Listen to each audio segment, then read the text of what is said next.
नमस्कार। आज मैं डॉक्टर राखी सिंह कटियार आपके समक्ष प्रस्तुत हूँ एक नए पाठ धरती का सुरक्षा कवच के साथ। इस पाठ के लेखक हैं श्री देवेंद्र मेवाड़ी जी और हम इस पाठ का पठन करेंगे, संपूर्ण व्याख्या करेंगे और आपके लिए सबसे ज़्यादा ज़रूरी प्रश्नोत्तर भी करेंगे। लेखक का परिचय इस प्रकार है। श्री देवेंद्र मेवाड़ी जी का जन्म 7 मार्च 1944 को काला आगार राजस्थान में हुआ।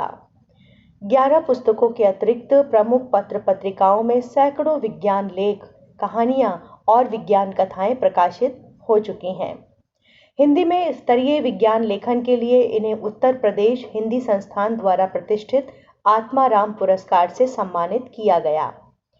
इनकी प्रमुख मौलिक पुस्तकें हैं भविष्य की कोख, जो कि वैज्ञानिक कहानियां हैं, जिसके अंतर्गत सूरज के आंगन में, विज्ञान जिनका ऋणी है, पशुओं की प्यारी दुनिया और अनोखा सौरमंडल। यानी प्रमुख रूप से हिंदी में विज्ञान लेखन इन्होंने बहुतायत किया है। पत्र साहित्य की अमूल्य निधि होते हैं, ये बात हम सबने स्वीकारी है और सिर्फ भारतीय साहित्यकार ही नहीं बल्कि विदेशी साहित्यकारों ने भी ये बात कही है कि पत्र जो होते हैं किसी भी भाषा के हों, वो साहित्य की बहुमूल्य अमानत होते हैं। फ्रांसिस बेकन ने भी ये बात कही थी। हम जो ये पाठ पढ़ने जा रहे हैं ये पत्र विधा में है और साहित्य की ये बहुत महत्वपूर्ण विधा है, पत्र विधा।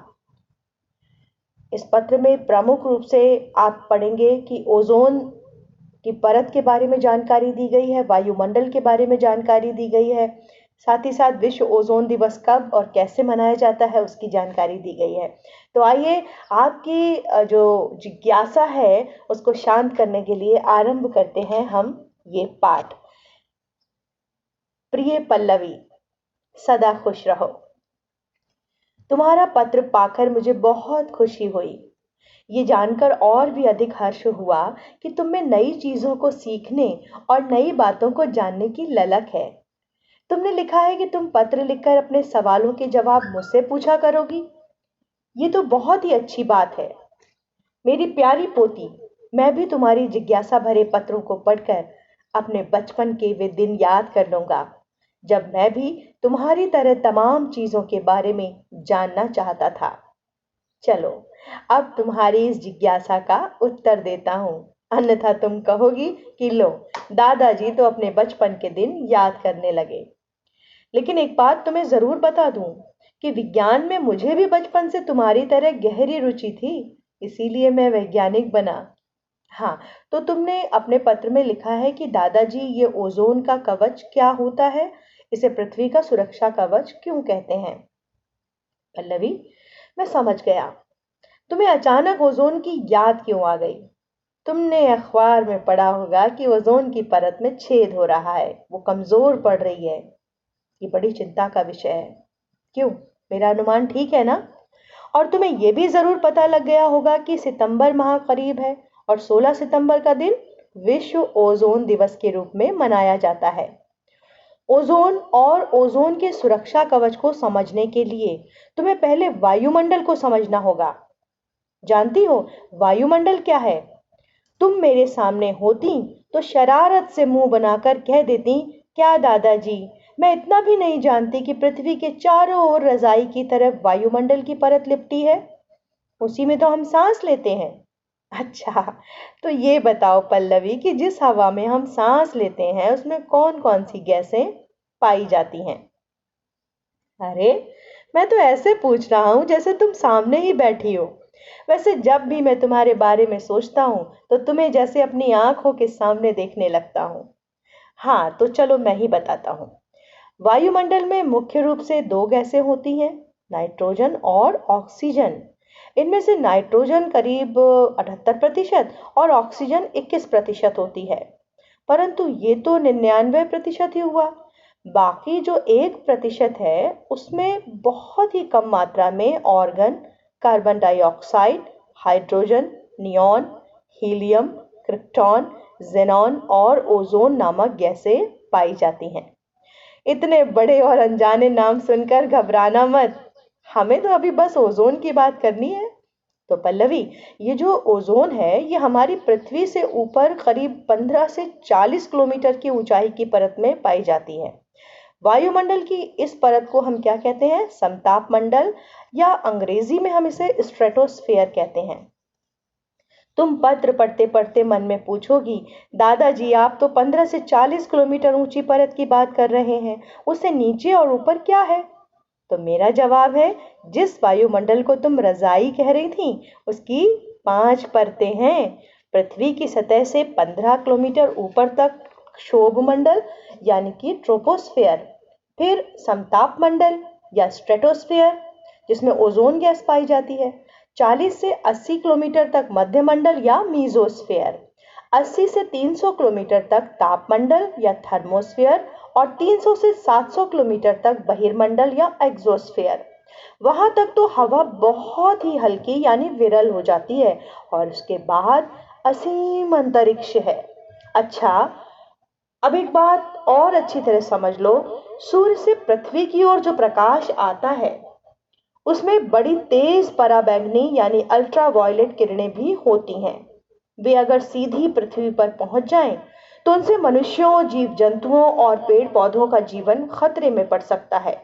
मुझे लग रहा है कि ये पढ़कर तुम अवश्य हंस दोगी, क्योंकि पिछली बार जब तुम यहाँ आई तो मैंने तुम्हें बताया था कि सुबह सुबह सूरज की धूप सेकनी चाहिए। इससे हमारे शरीर में विटामिन डी बनता है और हड्डियां मजबूत होती हैं। अभी तुम यहाँ होती तो मुझे जरूर मुंह चिढ़ाती, लेकिन मेरी प्यारी पोती सुबह सुबह वायुमंडल की मोटी परतों को पार करके हमारी धरती तक जो पराबैंगनी किरणें पहुंचती हैं वे हल्की होती हैं और शरीर को लाभ पहुंचाती हैं। चक्कर में पड़ गई ना? वे ही पराबैंगनी किरणें लाभदायक और वे ही नुकसानदायक। तेज पराबैंगनी किरणों को तो ओजोन की परत समताप मंडल में ऊपर ही रोक लेती है। इसीलिए ओजोन की इस परत को सुरक्षा कवच कहते हैं। प्रचंड पराबैंगनी किरणें अगर सीधी धरती पर आ जाएं तो जीव जंतु तड़प कर मर जाएंगे और पेड़ पौधे सूख जाएंगे। इससे धरती पर जीवन नष्ट हो जाएगा। जानती हो, वैज्ञानिक कई सालों से चेतावनी दे रहे हैं कि ओजोन की परत में छेद हो रहा है, ये परत कमजोर पड़ रही है। इसके कारण तेज पराबैंगनी किरणें पृथ्वी पर पड़ेंगी, उनसे लोगों को चमड़ी का कैंसर हो सकता है, शरीर गल सकता है। इसलिए वे कह रहे हैं कि इस परत को बचाओ, सुरक्षा कवच को मजबूत करो, इस परत को कमजोर करने वाले रसायनों को रोको। रसायन, ये शब्द पढ़कर तुम जरूर चौंक जाओगी। सोचोगी आखिर ये कौन से रसायन हैं? ये भी बता रहा हूं। इन रसायनों को कहते हैं क्लोरोफ्लोरोकार्बन। तुम सोचोगी बाप रे इतना बड़ा नाम, चलो इनका छोटा नाम याद कर लो, CFC। इनके अलावा खेतों में जो रासायनिक उर्वरक डालते हैं उनसे निकलने वाली नाइट्रोजन ऑक्साइड, हवाई जहाजों से निकलने वाली गैसों का धुआं, ये सब भी ओजोन की परत को नुकसान पहुंचाते हैं। पल्लवी, इन रसायनों के कण ऊपर उठकर सीधे ओजोन की परत में पहुंचते हैं और वहां पराबैंगनी किरणें इन्हें तोड़कर क्लोरीन के परमाणु बनाती हैं, और क्लोरीन के परमाणु ओजोन के दुश्मन हैं। वे ओजोन को तोड़कर ऑक्सीजन में बदलते रहते हैं। क्लोरीन का एक परमाणु ओजोन के 1 लाख अणुओं को तोड़ सकता है। इस तरह ओजोन की परत कमजोर पड़ती जाती है। सबसे अधिक नुकसान CFC रसायनों से हो रहा है। तुम सोच रही होगी ये CFC रसायन आखिर है क्या और आते कहां से हैं? तो समझ लो ये हम मनुष्यों की ही देन है। हमने अपनी सुख सुविधाएं बढ़ाने के लिए इन्हें स्वयं बनाया है। हम इन रसायनों से अपने फ्रिज और एयर कंडीशनर चला रहे हैं। हम इन्हीं से इलेक्ट्रॉनिक कलपुर्जों की सफाई कर रहे हैं, और हमारी स्प्रे करने वाली चीजों में भी ये रसायन होते हैं, जैसे हमारे खुशबूदार डीओ में। इन रसायनों का हम जितना कम उपयोग करेंगे ओजोन का सुरक्षा कवच उतना मजबूत रहेगा। तुम सोचोगी AC और फ्रिज कैसे चलेंगे? उनके लिए वैज्ञानिक नए रसायनों की खोज कर रहे हैं। पल्लवी, अब तो दुनिया के सभी देश ओजोन के सुरक्षा कवच को बचाने की कोशिश कर रहे हैं ताकि पृथ्वी पर जीवन संकट में ना पड़े। अच्छा, ओजोन दिवस तुमने स्कूल में कैसे मनाया? इस बारे में मुझे अपने अगले पत्र में जरूर लिखना, और प्रश्न तो तुम पूछोगी ही, है ना? तुम्हारे प्यारे दादाजी देवेंद्र मेवाड़ी। कितना प्यार भरा, कितना जानकारी भरा ये पत्र था जो देवेंद्र मेवाड़ी जी ने अपनी पोती पल्लवी को लिखा।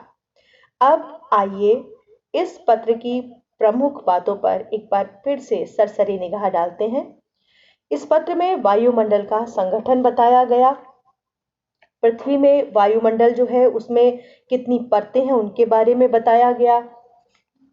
क्षोभ मंडल यानी ट्रोपोस्फेयर, समताप मंडल स्ट्रेटोस्फेयर, मध्य मंडल मीजोस्फेयर, आयन मंडल आयनोस्फेयर और बाह्य मंडल एक्सोस्फेयर, इनके बारे में जानकारी दी गई। वायुमंडल में गैसों का प्रतिशत के बारे में बताया गया कि नाइट्रोजन 78% है और ऑक्सीजन 21% और बाकी के 1% में organ, carbon dioxide, hydrogen, neon, helium, krypton, xenon और ओजोन गैसों का मिश्रण है।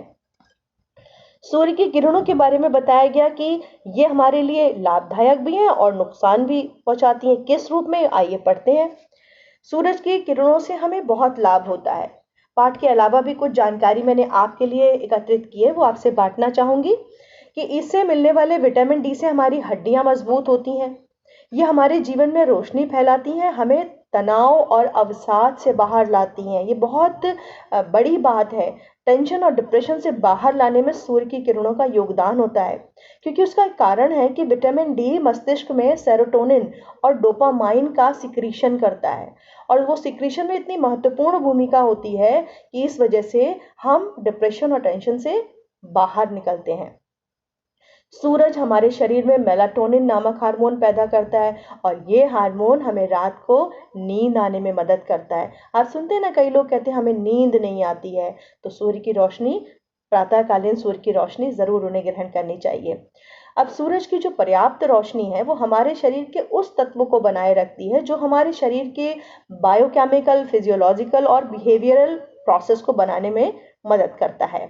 और ये तो हम सब इस बात से वाकिफ हैं कि सूरज की रोशनी हमें ऊर्जा और स्फूर्ति से भर देती है। अब है प्रचंड पराबैंगनी किरणें।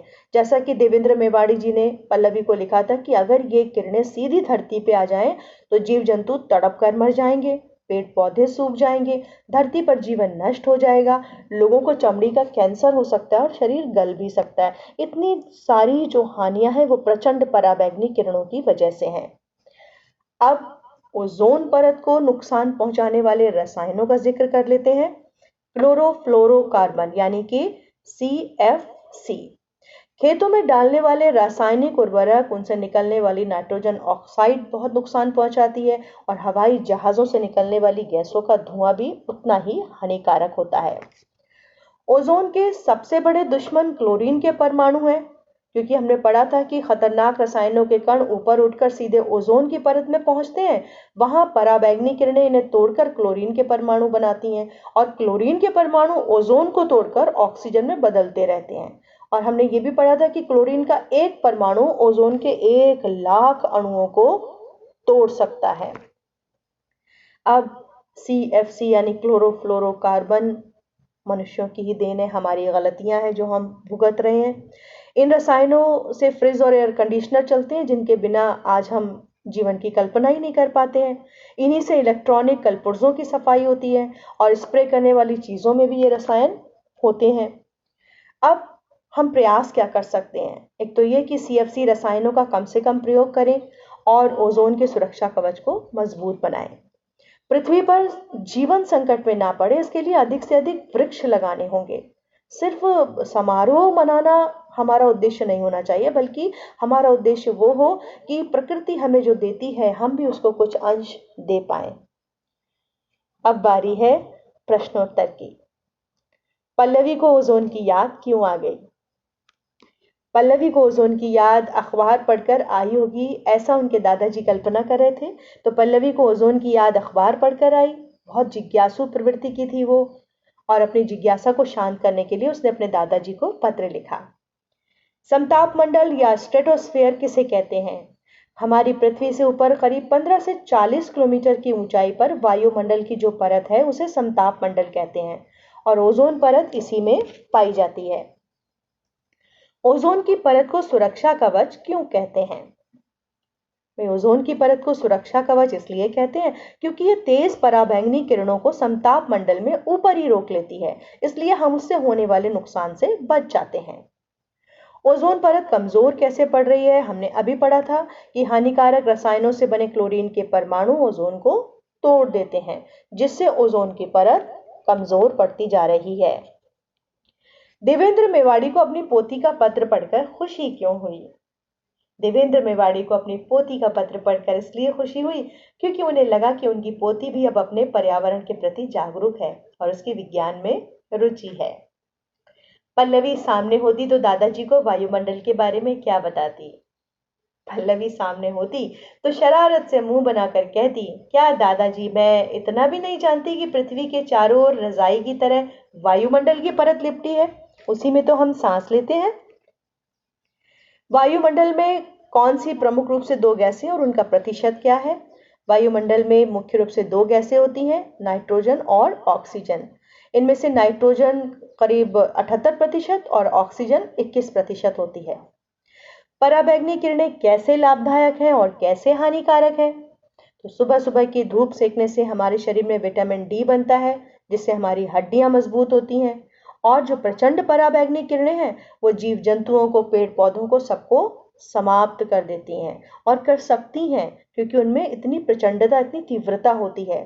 लोगों को चमड़ी का कैंसर हो जाएगा और शरीर गल जाएगा। CFC रसायन कहां से आते हैं? CFC रसायन यानी क्लोरोफ्लोरोकार्बन, ये रसायन हमारे दैनिक जीवन में प्रयोग होने वाले कुछ संसाधनों से आते हैं, जैसे एयर कंडीशनर, फ्रिज, खुशबूदार स्प्रे वाले डीओ और रासायनिक उर्वरक। अब बारी है मूल्यपरक प्रश्न की कि पर्यावरण संरक्षण के अभाव से होने वाली किन्हीं 5 हानियों का उल्लेख कीजिए। तो ये बात आप भी बखूबी जानते हैं कि पर्यावरण संरक्षण का अगर अभाव हुआ, अगर हमने पर्यावरण को संरक्षित नहीं किया, तो जीव जंतुओं का नाश हो जाएगा, तापमान बढ़ जाएगा, पेड़ पौधे नष्ट हो जाएंगे, जल स्तर बढ़ जाएगा, मौसम चक्र में अनियमितता आ जाएगी और धरती से जीवन ही समाप्त होने के कगार पर आ जाएगा। तो ये था आपका पाठ, व्याख्या और प्रश्नोत्तर। और अब चलते चलते मैं आपसे एक निवेदन करना चाहती हूँ कि इस वीडियो को देखकर लाइक करें और सब्सक्राइब करें, क्योंकि आपका ये काम मुझे और प्रेरित करता है ऐसे तमाम वीडियो बनाने के लिए, जिससे बहुत सारे छात्र लाभान्वित हों। आइए हाथ बढ़ाएं, इस धरा को स्वर्ग बनाएं। मंगल कामनाओं के साथ डॉक्टर राखी सिंह कटियार। धन्यवाद।